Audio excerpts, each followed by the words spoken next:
Most people think that money problems are about the amount. That they need to earn more, try harder, move faster. But if we're honest, money is more often lost not because income is low, but because structure is missing. I've seen the same pattern many times. People who earned large sums, and, a few years later, returned almost to the same point. And at the same time, those who started small, but gradually built sustainable capital. The difference was not talent, and not luck, and not even discipline. The difference was how their decisions were structured. Money does not tolerate chaos. It needs form. It needs logic. It needs architecture. Ancient civilizations understood this. Babylon, Rome, the great trading cities of the past, did not build wealth on impulses. They built systems in which money remained, even when people made mistakes. The modern individual often does the opposite. They earn in bursts, make reactive decisions, and then wonder why capital doesn't last. This audiobook is not about how to earn even more. It is about a different question. Why money doesn't stay, and what must be structured differently, so that wealth stops leaking away. Because without structure, any income is temporary. Chapter 1. Why there is so much action, yet no change. At some point, many people encounter a feeling that is difficult to put into words right away. Outwardly, life may seem quite full, there is work, tasks, plans, responsibilities. Days pass in motion, weeks in concerns, months in attempts to improve something. But inside, a strange sensation gradually appears, as if all this movement is leading nowhere. Not to a crisis. Not to a collapse. But to something far quieter and more unsettling, stagnation. Life does not fall apart. It simply does not change. When a person begins to notice this, the first explanation is almost always the same. I'm not doing enough. It seems logical that if there is no result, then one needs to work more, try harder, learn faster, act more actively. This is how the idea of acceleration appears. Add more effort. Compress the day. Optimize the schedule. Take on more responsibility. And in the short term, this can indeed create a sense of progress. A person becomes even busier, even more involved, even more exhausted. But time passes, and everything returns to the same place. Over the past few years, I have observed many different life trajectories. People from different fields, with different backgrounds, personalities, and starting conditions. And the more I observed, the more clearly I saw one recurring pattern. People could be intelligent, hardworking, responsible, even disciplined. They were genuinely trying. Yet their lives changed either very slowly or almost not at all. This was not because of laziness. Not because of a lack of motivation. And not because they were unlucky. The reason lay deeper. Gradually, it became clear to me. The problem is not the number of actions. The problem is the system within which those actions take place. Because the same action produces very different effects in different systems. In one system, effort accumulates. In another, it is erased. In one system, a step becomes the foundation for the next step. In another, you have to start over every time. And a person can fail to notice this difference for years, simply because they are constantly doing something. Human history offers very vivid examples here. There are societies that accumulated results for centuries. And there are societies that burned out despite enormous effort. Sometimes they built more, fought more, worked more. But that did not save them from stagnation and decline. Why? Because their actions took place within an ineffective architecture. If you look at an individual life from this perspective, much becomes clearer. A person may work a lot, constantly study, read books, take courses, change projects, and at the same time feel as though they are always standing in roughly the same place. Not because they are not developing, but because development is not being integrated into a stable trajectory. There is an important sign by which this situation can almost always be identified. If a person has to make the same decisions from scratch every day, their system is not working. If every action requires internal tension, constant control, an act of will, then results will not grow. Historically, stable systems always aimed for the opposite, reducing dependence on effort in the moment. The Roman Empire understood this very well. Its strength did not lie in the heroism of individuals, but in the fact that results did not depend on personal strain. Roads were built according to standards. Laws functioned independently of specific rulers. The army could lose legions and still not collapse. Rome understood a simple truth. A system that requires constant heroism does not last long. The modern individual often lives the opposite way. They are the central element of their own system. If they become tired, everything falls apart. If they weaken, results disappear. If they stop, life freezes. This is an extremely energy-intensive model. And it creates the illusion that the problem lies in insufficient effort, when in reality, the problem lies in the architecture. There is another reason why this state is difficult to notice. An ineffective architecture rarely looks like a mistake. More often, it looks like a normal life. A person is busy. They solve problems. They respond to circumstances. They feel needed. This is what creates the sense of movement. But movement and direction are not the same thing. You can walk for a long time and remain in the same place. You can accelerate and still move in circles. Because direction is determined not by the number of steps, but by the logic of the system within which those steps are taken. When I began to look at people's lives through this lens, much became obvious. People rarely lose because they do too little.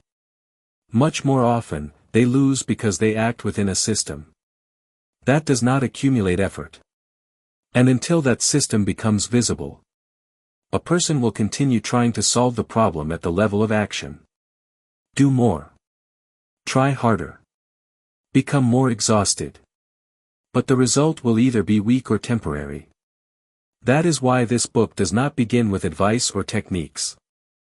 It begins with a question. What kind of architecture are you living in? Because sometimes, for life to begin changing, you do not need to add new actions. You need to understand why the actions you are already taking are not leading you where you expected to go. Chapter 2. Architecture before action. Over time, one more important observation becomes impossible to ignore. The architecture of thinking is not formed in a single moment. It does not appear because of one book, one conversation, or one powerful decision. It forms gradually, the same way a city does. If you look at any city that has existed for centuries, you will notice something important. It was not created by one brilliant project. It grew layer by layer. Streets were added. Rules were established. Boundaries were defined. Certain paths became habitual. Others disappeared. No one wakes up one day inside a finished city. They live inside something that has been forming long before them. Thinking works the same way. Most people assume that their thinking is flexible, that they are free to decide differently whenever they want. But in reality, most decisions are made inside a structure that already exists. A structure built from past experiences, repeated reactions, accepted explanations, familiar interpretations. This structure is rarely questioned. It simply feels normal. This is why two people can face the same situation and make completely different choices. Not because one is smarter. Not because one is more motivated. But because they are acting inside different internal architectures. History makes this distinction very clear. Rome did not become stable because its citizens worked harder than others. It became stable because it built a system in which decisions were repeatable. Roman roads were not masterpieces of inspiration. They were standardized. Roman laws were not rewritten every year. They followed internal logic. Roman administration did not depend on talent alone. It depended on structure. This allowed Rome to endure, even when individual leaders failed. When this architecture began to collapse, Rome did not fall immediately. For a long time, it still looked powerful. Armies existed. Institutions functioned. Resources were available. But decisions gradually became reactive. Short-term. Driven by fear of loss rather than long-term direction. And once the architecture broke, no amount of effort could save the system. The same process happens in an individual life. Only much more quietly. A person may continue working. Continue learning. Continue trying. But if their decisions are not aligned over time, each effort dissolves. The person is active. But their actions do not reinforce each other. This is one of the most difficult things to notice.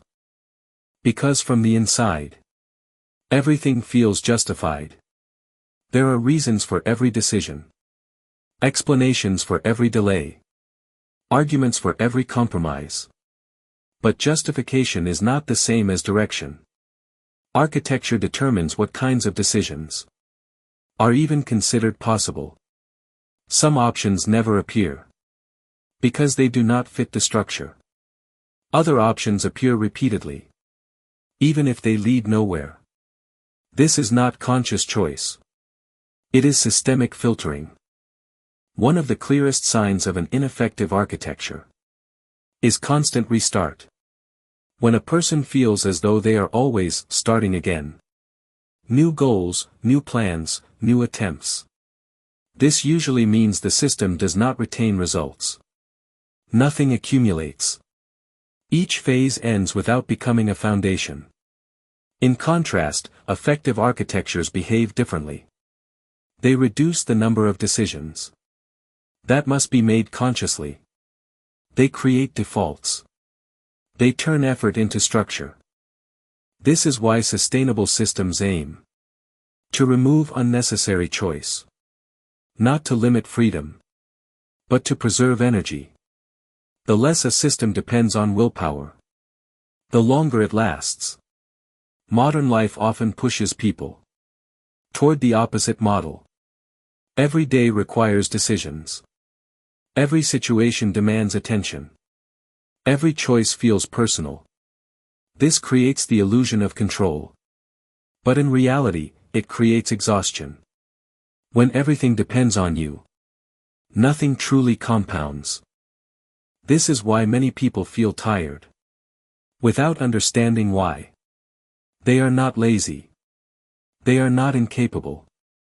They are simply living inside an architecture that consumes effort instead of storing it. Architecture also determines what feels acceptable, what seems normal, what seems too risky, what feels not for me.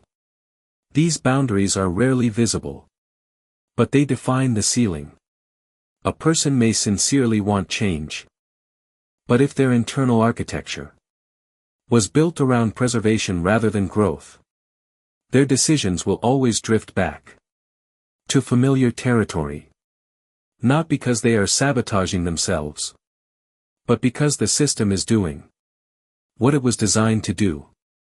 This is why motivation rarely works for long. Motivation pushes against architecture. And architecture always wins. When motivation fades, the system restores the previous pattern. That is why this book does not begin with techniques or habits. Before changing actions, the structure in which those actions occur must become visible. In the next chapters, we will begin to examine how this architecture is formed, how attention is trained, how identity stabilizes patterns, how certain decisions repeat themselves without conscious intent, not to break the system, but to understand it, because only what is understood can be redesigned. Chapter 3. Attention as a mechanism of direction. At a certain point, a question begins to emerge. One that is rarely formulated out loud. If thinking truly determines direction, why do some people seem to notice opportunities everywhere, while others, in the same conditions, see only limitations? The answer lies deeper than intelligence or experience. It is connected to how attention is structured. From the outside, attention seems passive, as if it simply reacts to what is happening. But in reality, attention is an active mechanism. It selects. It filters. It decides what enters awareness and what remains invisible. A person does not live in a world of facts. They live in a world of noticed facts. And the longer someone lives inside the same attentional pattern, the more natural that pattern feels. This was understood long before modern psychology. In ancient Athens, freedom was not associated with power or wealth, but with the ability to direct one's attention. Philosophers described it differently, but the core idea was simple. A person does not act based on reality itself, but based on what they notice within it. Attention is never neutral. Out of thousands of signals, the mind selects only a few. Those selected signals form what feels like reality. One person enters a room and notices opportunities. Another notices risks. A third notices reasons to leave. The room is the same. The interpretation is different. And interpretation determines action. The Roman Empire understood this on a practical level. Commanders were trained not only in tactics, but in the ability to see the whole field. An officer who fixated on a single point lost control of the overall situation. That is why Roman training emphasized lifting one's gaze, seeing structure, assessing direction rather than isolated details. The same dynamic operates in everyday life today. A person may be working hard, but their attention is focused not on growth, but on survival. They may read books, but notice only confirmation of their fears. They may receive feedback, but hear only criticism. The information is neutral. Attention is not. Attention is shaped by thinking. And thinking is shaped by the questions a person asks automatically. What could go wrong? Why won't this work? How is this dangerous? These questions are not irrational. In many situations, they are useful. But when they become dominant, attention begins to work against development. When I studied the biographies of people who managed to move beyond their habitual level, one shared trait stood out clearly. They asked different questions. Not, why is this impossible? But, under what conditions could this work? Not, what will I lose? But, what am I losing if I do nothing? This is not optimism. It is attentional calibration. In ancient China, there was a saying that the path begins not with a step, but with the direction of one's gaze. If a person looks only at the ground, they will never see the road. Most people believe that attention is a consequence of circumstances. But in reality, attention is the result of internal architecture. If thinking is organized around protection, Attention searches for threats. If thinking is organized around growth, attention searches for possibilities. This explains why two people can find themselves in the same situation and make opposite decisions. One sees a dead end. The other sees a starting point. Over time, attention reinforces itself. What you notice repeatedly begins to feel more important. What you ignore gradually disappears from awareness. This creates a closed loop. A person may sincerely say, "I don't see any opportunities." But in reality, their attention is simply not trained to notice them. This book does not suggest forcing yourself to think positively. Forced positivity only replaces one distortion with another. The task is different. To expand attention so that it includes not only threats, but also the cost of inaction. Not only risks, but the price of waiting. History confirms this repeatedly. Civilizations that were able to direct attention toward long-term goals developed. Those that fixated on short-term fears gradually degraded. The same mechanism operates in the life of an individual. Attention is the first lever. When attention changes, decisions change. When decisions change, direction changes. And when direction changes, results eventually follow. In the next chapter, we will look at how identity locks attention in place. Why people continue to see the world through the same lens, even when that lens no longer serves them. Because attention does not exist on its own. It is always anchored to who a person believes they are. Chapter 4. Identity as a structural constraint. At a certain point, attention alone is no longer enough to explain why patterns persist. Two people may notice different things. Two people may interpret the same situation differently. But there is something even deeper that stabilizes these differences. Identity.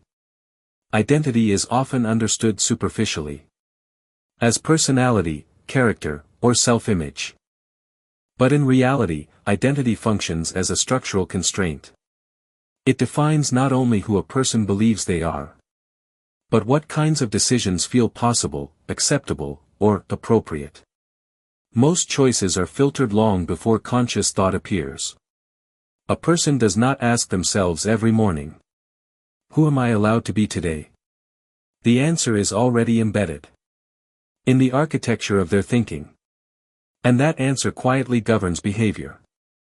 Identity determines what risks feel permissible, what ambitions feel realistic, what outcomes feel not for me. These limits are rarely articulated. They are felt. And because they feel natural, they are rarely questioned. This is why change is often more difficult than people expect. It is not because change is hard in itself. It is because change threatens identity. To act differently often requires becoming someone else. History illustrates this clearly. When societies attempted reform without revising identity, the reforms rarely lasted. Institutions were redesigned. Laws were rewritten. Structures were formally updated. But if collective identity remained the same, old patterns returned. The form changed. The behavior did not. The same applies at the individual level. A person may change jobs, change cities, change routines. But if identity remains intact, decisions will eventually recreate the familiar trajectory. This is why people often say, "I tried, but it didn't work." In reality, they tried to act differently, while remaining the same person internally. The system corrected the deviation. Identity is not a set of beliefs. It is a stabilizing force. It exists to preserve continuity. From the brain's perspective, continuity equals safety. Anything that threatens continuity is experienced as danger, even if it promises growth. This explains a common paradox. A person may sincerely want change. They may consciously desire different outcomes. And at the same time, their decisions consistently protect the existing identity. The conflict is not logical. It is structural. Many explanations that sound rational are actually identity defenses. This isn't who I am. That's not my path. I'm not that kind of person. These statements feel descriptive. But in practice, they are prohibitive. They close doors before evaluation even begins. In ancient Rome, identity played a similar role. Citizens were not simply individuals.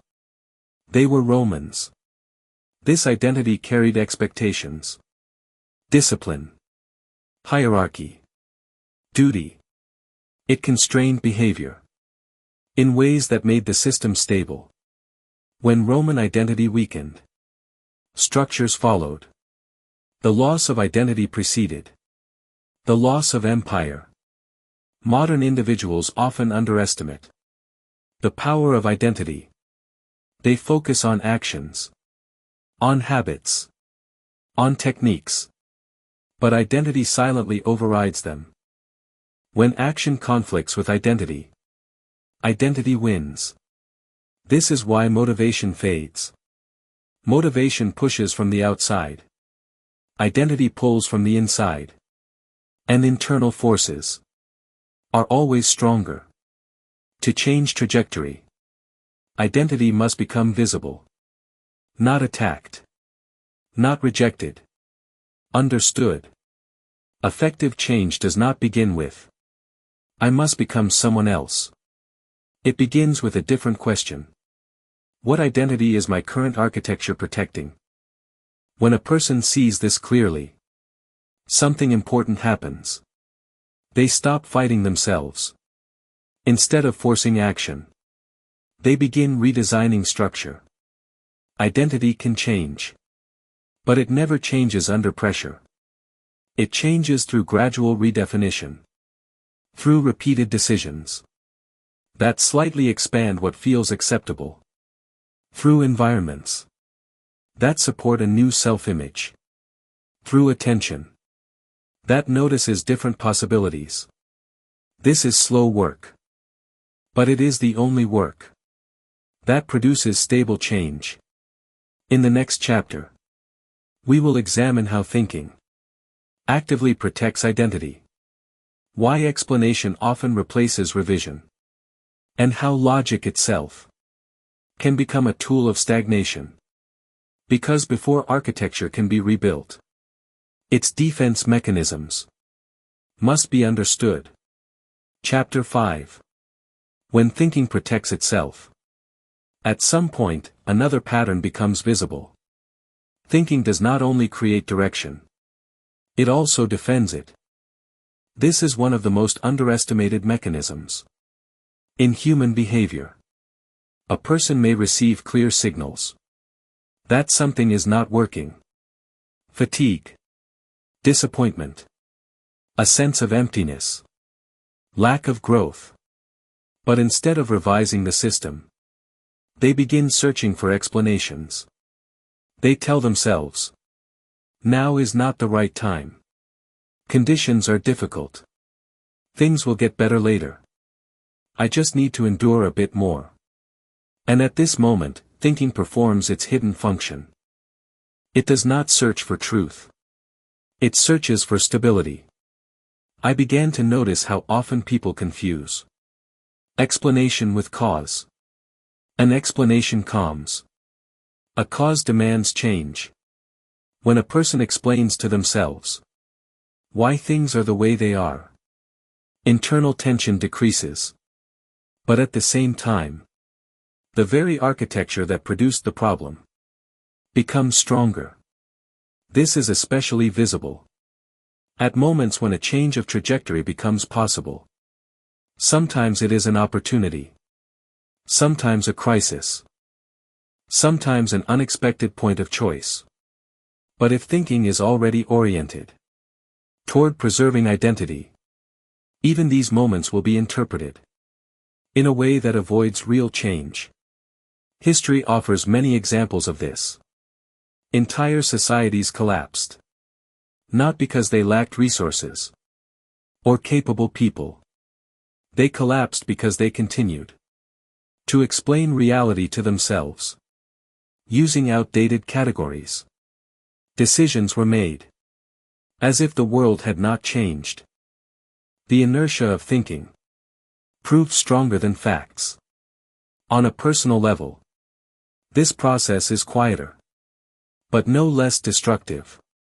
A person may feel that their potential exceeds the life they are currently living. But every time a step beyond the familiar is required, an internal dialogue begins. This is risky. This isn't really me. I need more preparation. Now is not the best moment.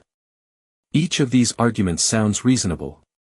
The problem is that they do not operate individually. They operate as a system.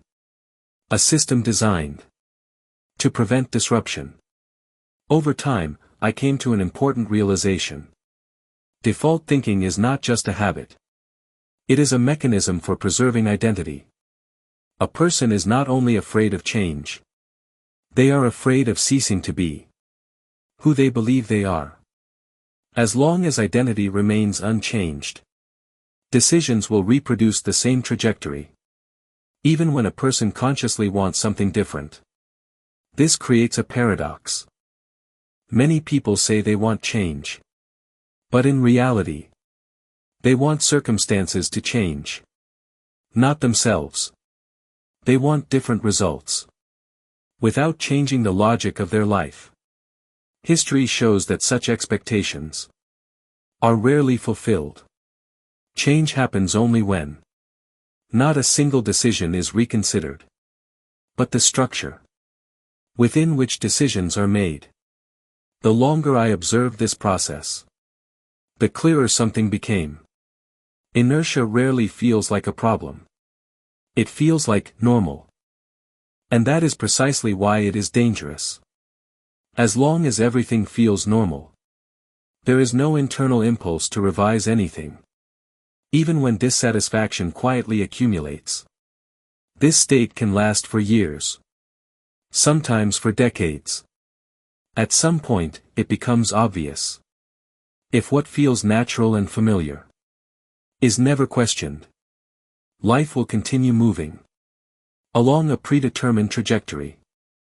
Not because a person lacks ability, but because the system they live inside does not allow for another direction. This is where the most important transition begins. From observation to conscious revision. Not through pressure. Not through force. But through understanding. Before an architecture can be rebuilt, its defense mechanisms must be seen clearly. Because a system that remains invisible cannot be changed. In the next chapter, we will move to a concrete domain where this mechanism is especially evident. Money. Why income often grows, but wealth does not. And why without structure, any financial progress remains temporary. Chapter 6. Money follows structure. Most people believe that financial problems are primarily about quantity. Not enough income. Not enough opportunities. Not enough effort. The solution seems obvious. Earn more, work harder, move faster. But if we look honestly, money is rarely lost because income is too low. Much more often, it is lost because structure is missing. Over the years, I repeatedly saw the same pattern. People who earned large sums, and, a few years later, returned almost to the same financial position. And at the same time, People who started with very little, but gradually built stable capital. The difference between them was not talent, not luck, not even discipline. The difference was how their decisions were structured. Money does not tolerate chaos. It requires form, logic, continuity. Without structure, money behaves like water poured onto sand. It may appear briefly, but it does not stay. Ancient civilizations understood this well. Babylon, Rome, the great trading cities of the past, did not build wealth through impulses. They built systems in which money remained. Even when people made mistakes, they assumed losses. They planned for failure. They understood variance. The goal was not to avoid error, but to prevent error from destroying the trajectory. Modern individuals often do the opposite. They earn in bursts. They react to opportunities. They make decisions emotionally. Income rises and falls. Expenses expand to match income. Savings appear and disappear.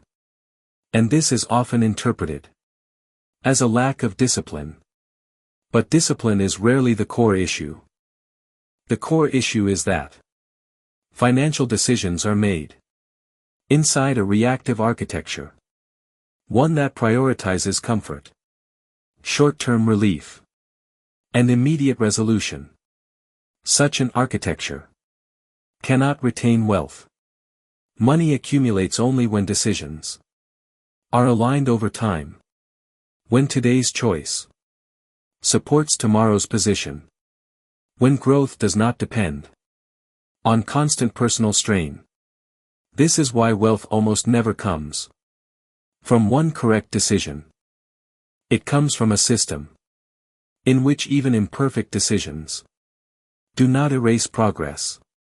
A useful question to ask is this: if you removed effort, would your financial system still function? If income stopped for a period of time, would structure preserve stability? If attention weakened, would the system collapse? If the answer is no, then effort is being spent, not invested. History offers many clear examples. Trading cities like Venice or Genoa did not rely on individual success stories. They built financial systems that assumed ships would be lost. They diversified routes. They spread risk. They accepted volatility. As a result, individual failure did not equal collapse. The structure absorbed the shock. Modern individuals often expect the opposite relationship. They expect one successful phase to permanently change their position. When it does not, they feel frustration. But without architecture, success is fragile. This is why financial advice that focuses only on income rarely produces lasting change. Earning more inside the same structure only increases scale, not stability. Money magnifies architecture. If structure is chaotic, more money increases chaos. If structure is stable, even modest income compounds. This explains a common paradox. Some people earn more over time and feel increasingly anxious. Others earn less, but feel increasingly secure. Security is not about numbers. It is about structure. To change financial trajectory, the primary question is not, how can I earn more? It is, what kind of system do my financial decisions serve? When this question becomes visible, behavior begins to shift naturally. Spending becomes intentional. Saving becomes structural. Risk becomes calculated. Not because discipline increased, but because architecture changed. Money does not require heroism. It requires consistency. And consistency is not a personal trait. It is a property of systems. In the next chapter, we will return to a broader perspective. Why effort often fails to accumulate. Across all areas of life. Not just finances. And how systems either amplify effort or quietly erase it. Chapter 7. Why effort does not accumulate. At some point, a broader pattern becomes visible. People expend enormous effort. Not only in money, but in work, relationships, learning, and personal growth. They try. They persist. They push forward. And yet the result often feels fragile. As if every pause returns them to the starting point. This creates a deep sense of frustration.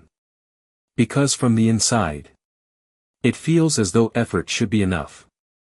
If someone works hard for years, something should change. But history, and everyday life, shows that effort alone is not sufficient. The reason is simple. Though rarely recognized, effort does not accumulate by default. Only systems accumulate. In a system designed to store progress, even small actions matter. They stack. They reinforce one another. They create momentum. In a system not designed for accumulation, even massive effort evaporates. The person moves, but the position does not. This difference explains why two people can invest similar energy and end up in completely different places. One gradually builds leverage. The other remains dependent on constant exertion. History makes this distinction clear. Empires that relied on continuous mobilization eventually exhausted themselves. They demanded constant sacrifice, constant vigilance, constant response. For a time, this created movement. But without accumulation, movement turned into depletion. Late-stage Rome is a clear example. The empire did not collapse overnight. It remained active, busy, administratively complex. But each year required more effort to maintain the same level of stability. The system consumed energy faster than it generated results. This is the signature of non-accumulating architecture. The same pattern appears in individual lives. A person may feel constantly busy, yet strangely replaceable. If they stop, everything stops. No buffers. No momentum. No stored value. In such systems, effort must be repeated endlessly, just to maintain position. Growth becomes impossible. One of the clearest indicators that effort is not accumulating is chronic urgency. Everything feels important. Everything demands immediate attention. There is no room for delayed payoff. Long-term actions are postponed in favor of short-term relief. This creates a feedback loop. Urgency consumes attention. Attention fragmentation prevents structure. Lack of structure creates more urgency. The system stabilizes around exhaustion. Accumulating systems behave differently. They intentionally reduce urgency. They create buffers, margins, redundancy. They accept short-term inefficiency to preserve long-term stability. This is why sustainable systems often appear slow from the outside. They are not optimized for speed. They are optimized for endurance. Modern culture often misunderstands this. Speed is praised. Responsiveness is rewarded. Busyness is interpreted as importance. But busyness is not leverage. Leverage emerges when effort produces effects that persist beyond the moment. When today's work continues working tomorrow. When progress remains, even if attention shifts. A useful diagnostic question is this. If you stopped exerting effort for a short time, what would remain? If the answer is nothing, then effort is being consumed, not stored. This applies to careers, finances, relationships, and even self-development. Learning that is not embedded into decision-making fades. Connections that rely on constant maintenance decay. Habits that require constant force eventually break. Accumulation requires structure. It requires systems that do not depend on emotional state or motivation. It requires defaults that work even when attention weakens. This is why willpower is a poor foundation. Willpower fluctuates. Systems persist. Many people blame themselves for inconsistency. In reality, they are trying to sustain progress inside architectures that erase it. Once this becomes visible, self-judgment begins to dissolve. The problem is not character. The problem is design. Effort is not meaningless. But without architecture, it remains temporary, like energy released into the air. In the next chapter, we will look at how people can begin to redesign their architecture without breaking themselves. How change can occur without pressure, force, or self-violence. Because sustainable direction does not come from intensity. It comes from alignment. Chapter 8. Change without breaking yourself. At this point, an important concern usually arises. If architecture is the problem, does that mean change requires radical effort? A complete overhaul? A painful break with the past?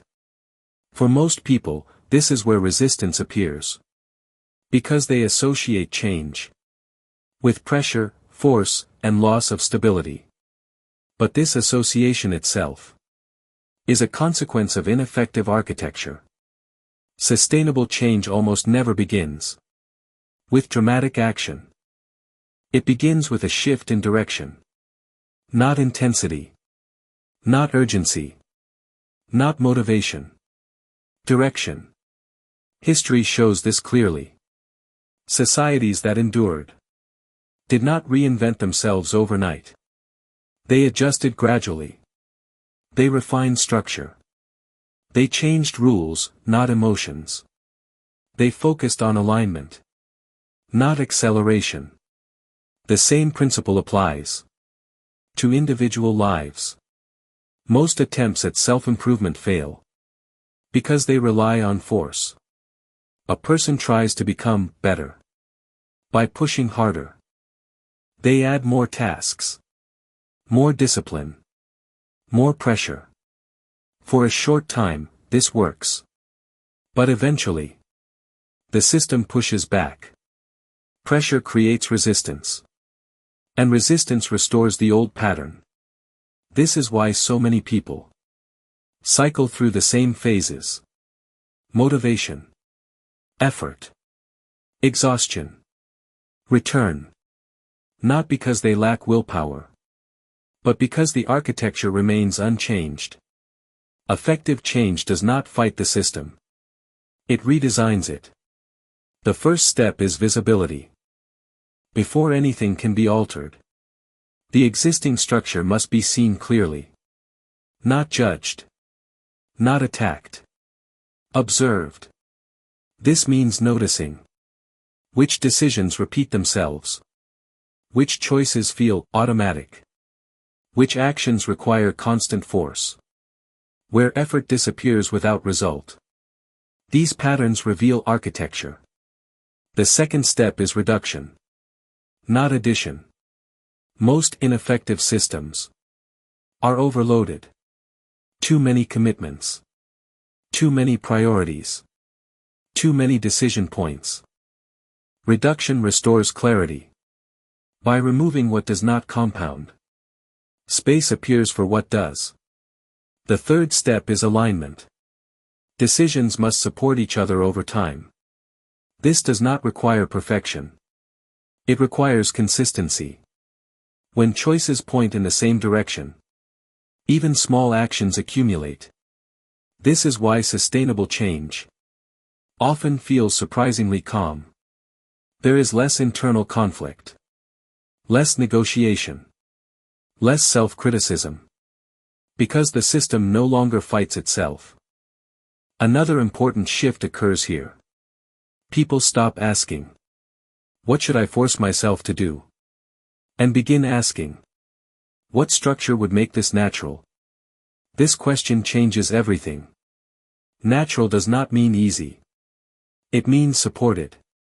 When the environment, the defaults, and the expectations align with direction, action requires less energy.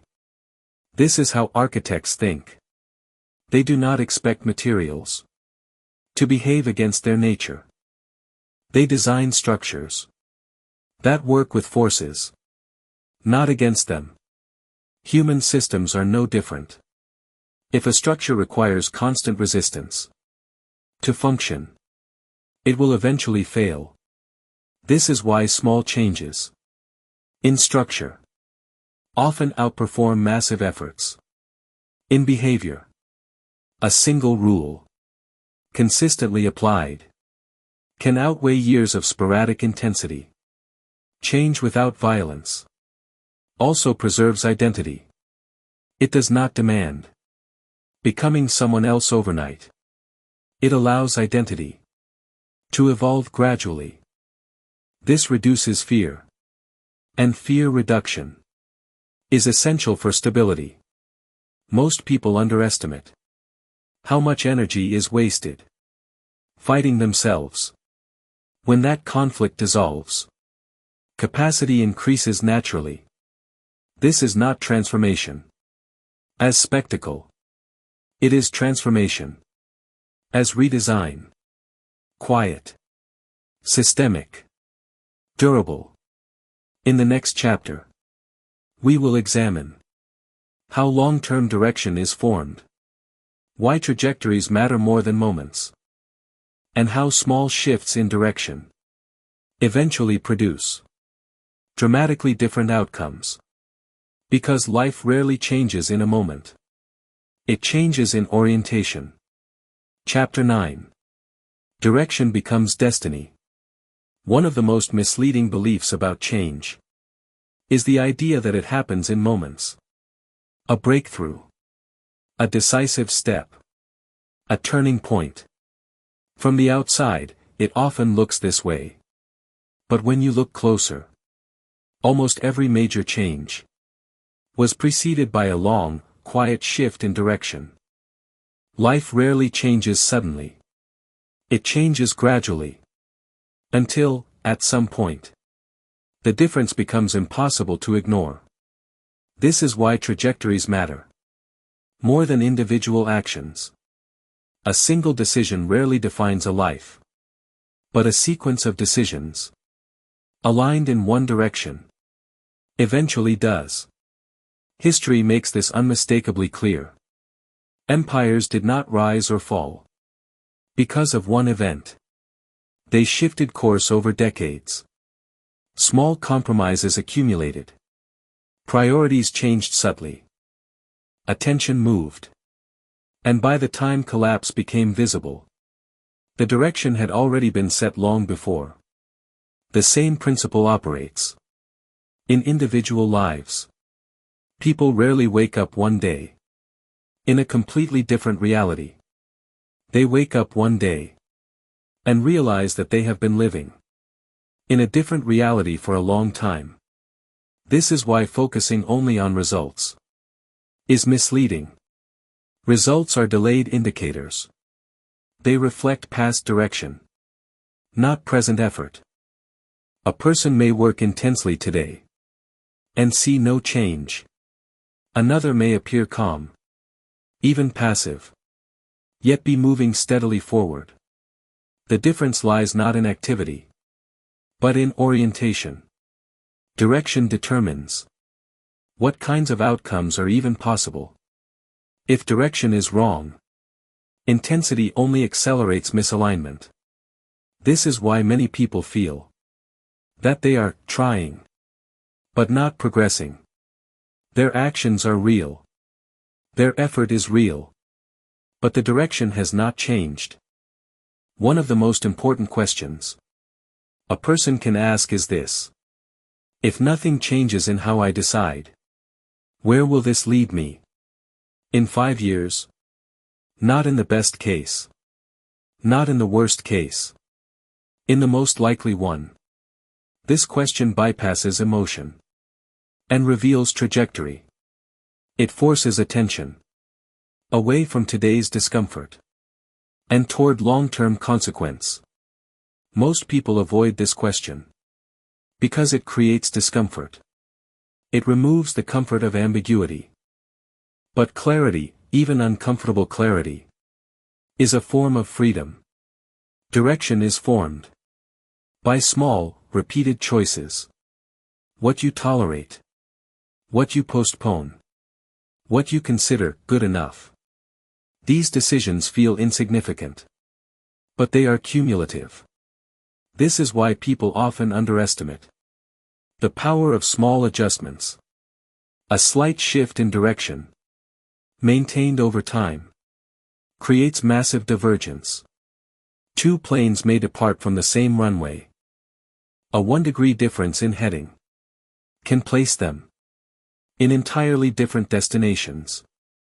The change is invisible at first. But over distance, it becomes decisive. The same applies to thinking. When attention, identity, and decisions are aligned toward a new direction, results eventually follow. Not immediately. Not dramatically. But inevitably. This is also why impatience is so destructive. Impatience demands proof before the system has time to work. It forces people to abandon direction before outcomes can appear. Sustainable change requires trust in trajectory. Not blind faith, but structural confidence. Confidence that the system, once aligned, will compound over time. This is where many people give up too early. They change behavior briefly, see no immediate result, and return to familiar patterns, not realizing that direction needs distance to reveal itself. This book does not promise quick transformations. It offers something more valuable: orientation. When direction changes, results eventually change. Even if, for a while, nothing seems different. This is the quiet power of architecture.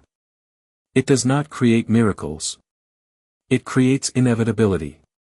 In the next chapter, we will look at why many people sabotage direction without realizing it.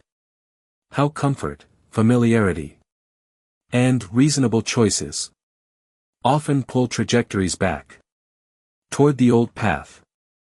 Because maintaining direction is as important as choosing it. Chapter 10. Why direction quietly collapses. Choosing a new direction is difficult. Maintaining it is harder. Most trajectories do not fail because they were chosen incorrectly. They fail because they are gradually abandoned. Not consciously. Not dramatically. Quietly. After an initial shift, life often appears unchanged. External circumstances remain the same. Results do not arrive immediately. Old patterns still feel familiar. This is where most reversions begin. Comfort is one of the strongest forces pulling people back. Not comfort as pleasure, but comfort as familiarity. The mind prefers what it recognizes, even if what it recognizes no longer serves growth. This is why old habits feel safe. They are predictable. They require less attention. They confirm identity. New directions, by contrast, initially feel unstable. They demand patience. Without evidence. Another force is social gravity. People rarely change in isolation. Family expectations. Professional norms. Unspoken rules. All of these reinforce existing trajectories. When someone begins to act differently, their environment often responds by pulling them back to the familiar role. Not out of malice. Out of equilibrium. Systems seek balance. When one element changes, others apply pressure to restore the previous state. This is why many people experience resistance after initial progress. Not from themselves alone, but from the structure around them. There is also a more subtle factor. Reasonableness. Old decisions often sound sensible. They worked before. This is more realistic. I shouldn't overcomplicate things. These arguments feel mature, responsible, balanced. But often, they are simply the language of the old architecture. The mind is skilled at justifying regression. It reframes retreat as prudence. This is especially dangerous because it does not feel like failure. It feels like wisdom. Another common trigger is the absence of immediate reward. When effort is applied without visible outcome, doubt emerges. Is this even working? Am I wasting time? Maybe I was wrong. Without structural confidence, direction becomes fragile. This is why many people oscillate between paths. They try something new, feel uncertain, return to the familiar. Each cycle reinforces the belief that change is unstable. In reality, what is unstable is not change, but direction without support. Sustainable direction requires reinforcement, not motivation, but structure. This includes environments that reduce friction, routines that anchor behavior, defaults that support alignment, boundaries that limit regression. Without these, direction relies entirely on constant attention. And attention is finite. This is why successful systems do not rely on memory. They rely on design. When direction is embedded into structure, reversion becomes harder. Not impossible, but less likely. This is also why self-blame is misplaced. People often interpret regression as personal weakness. In reality, it is structural vulnerability. Direction collapses when it is unsupported. Just like a building without foundations. The solution is not to try harder. It is to make reversal costly and alignment easy. This requires intentional constraints, limits that protect direction. Not restrictions imposed from fear, but boundaries chosen for stability. This is the difference between intention and commitment. Intention lives in the mind. Commitment lives in structure. When commitment is structural, direction survives periods of doubt. Even when motivation fades. Even when results lag. In the next chapter, we will examine how such structures are built. How constraints, boundaries, and simple rules can stabilize trajectory. Because freedom is not the absence of limits. It is the presence of supportive ones. Chapter 11. The power of constraints. At first glance, constraints seem like the opposite of freedom. They limit options. They reduce flexibility. They introduce boundaries. This is why many people instinctively resist them. They want openness. Choice. The ability to decide in the moment. But history, and experience, shows something counterintuitive. Stable freedom is impossible without constraints. Every system that endures relies on limitation. Not arbitrary limitation, but intentional structure. Constraints do not eliminate choice. They protect direction. Consider architecture in the literal sense. A building stands not because materials are free to move, but because movement is restricted. Walls limit space. Columns constrain load. Foundations fix position. Without these constraints, nothing holds. Human systems operate the same way. Direction collapses when everything remains possible. If every decision must be reconsidered, nothing stabilizes. This is why people often feel overwhelmed by unlimited choice. Freedom without structure becomes paralysis. In contrast, effective constraints simplify decision-making. They remove negotiation. They reduce internal conflict. They conserve attention. Instead of asking, "Should I do this?" the system already knows the answer. This is how sustainable trajectories are maintained. Not through constant discipline, but through design. History offers countless examples. Monastic orders survived for centuries. Not because monks were uniquely virtuous, but because their lives were structured. Daily routines. Clear rules. Defined priorities. The structure carried the burden that individual willpower could not. The same principle applied to long-lasting institutions, trading cities, and scientific communities. They did not rely on constant brilliance. They relied on rules that made correct behavior more likely than incorrect behavior. Modern individuals often misunderstand this. They believe that discipline means forcing themselves repeatedly to make the right choice. This is exhausting and unnecessary. Discipline becomes sustainable only when it is embedded into structure. When the environment, the rules, and the defaults work together.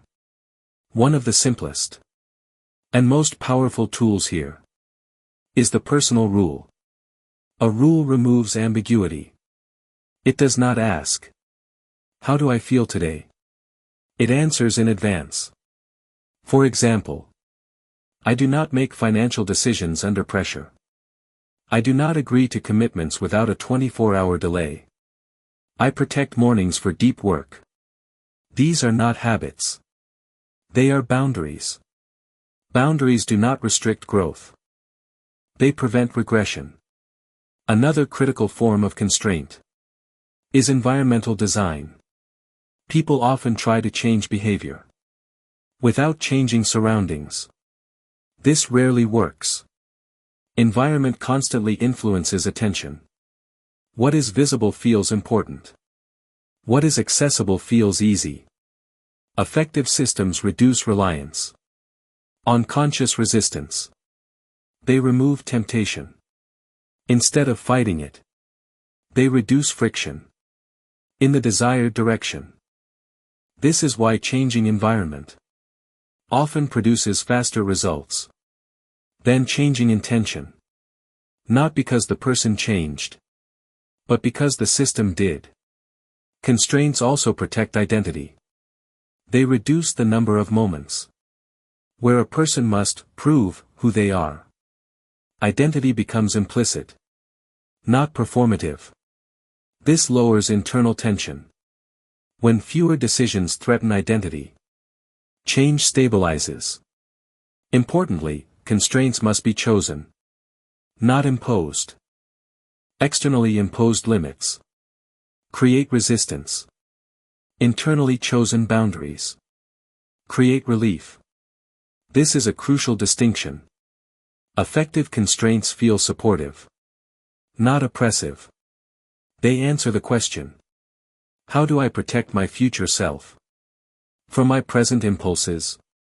This reframes freedom. Freedom is not the ability to choose anything at any moment.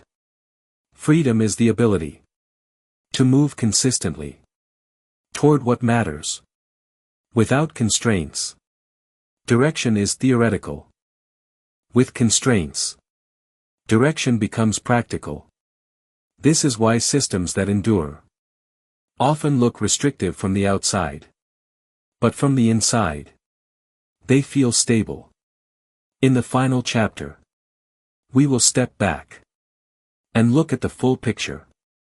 How all these elements, attention, identity, structure, constraints, combine into a coherent architecture. And why, over time, architecture becomes destiny. Because life rarely changes through effort alone. It changes through design. Chapter 12. Architecture becomes destiny. Over time, a quiet realization emerges. Life rarely changes because of one decision, or one insight, or one moment of clarity. It changes because a system begins to operate differently. When people look back on their lives, they often describe change as sudden. But when examined closely, what actually changed was direction. Long before results appeared, the moment itself was only the visible point of a long process. This is why effort alone is such an unreliable indicator of progress. Effort can be intense, sincere, sustained. But without architecture, it disperses. Throughout this book, we have examined different layers of the same underlying system. Attention. What you notice. And what you ignore. Identity. Who you believe yourself to be. And what feels permissible. Decisions. What you choose repeatedly, often without awareness. Structure. How those decisions are organized over time. Constraints. What protects direction when motivation fades. None of these elements exist in isolation. They reinforce one another. Together, they form architecture. Architecture is not visible in a single day. It reveals itself over time. In patterns. In trajectories. In outcomes that seem inevitable. Only in retrospect. This is why people often mistake fate for circumstance. They experience results without seeing the structure that produced them. But once architecture becomes visible, the sense of randomness begins to dissolve.